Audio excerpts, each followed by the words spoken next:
suis dans une maison qui paraît un peu, comment dire, pauvre.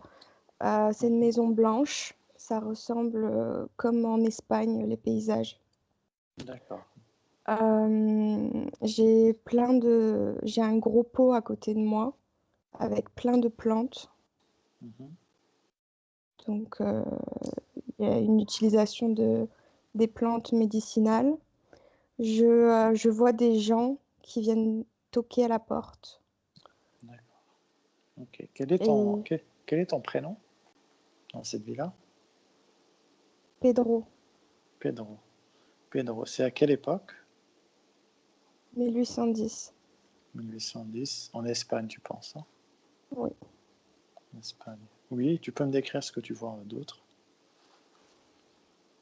Mais je vois un petit fauteuil où les gens ils s'installent pour placer. Il y a les mains. Il utilise beaucoup les mains. Un don de magnétisme, tu dirais. Ouais, mais qui serait encore plus poussé. D'accord. Qui peut agir vraiment sur la matière. Qui peut agir vraiment sur la matière et il guérit même des enfants de D'accord. graves Ok. maladies. La grave maladie. Et comme quoi comme maladie, par exemple? Par exemple,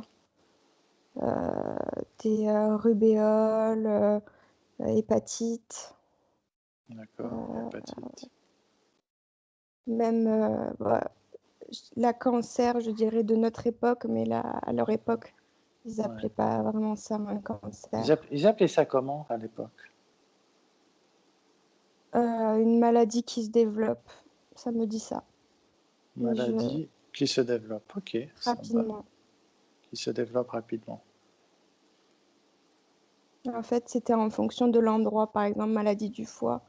Ou, voilà, Selon l'organe. voilà, c'est ça. Selon l'organe. Ok. Ok. Et est-ce que tu vois que ces patients sont ok, vont mieux Oui, eh, et en termes de résultats?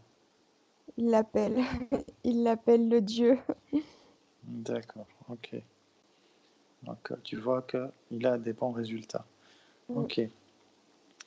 Euh, Est-ce que tu permets que je me connecte à Pedro oui, dans un de ces moments de méditation où il est bien, en fait? Ok. ok. Un, 2, 3. Pedro, Oui, comment tu vas? ça va.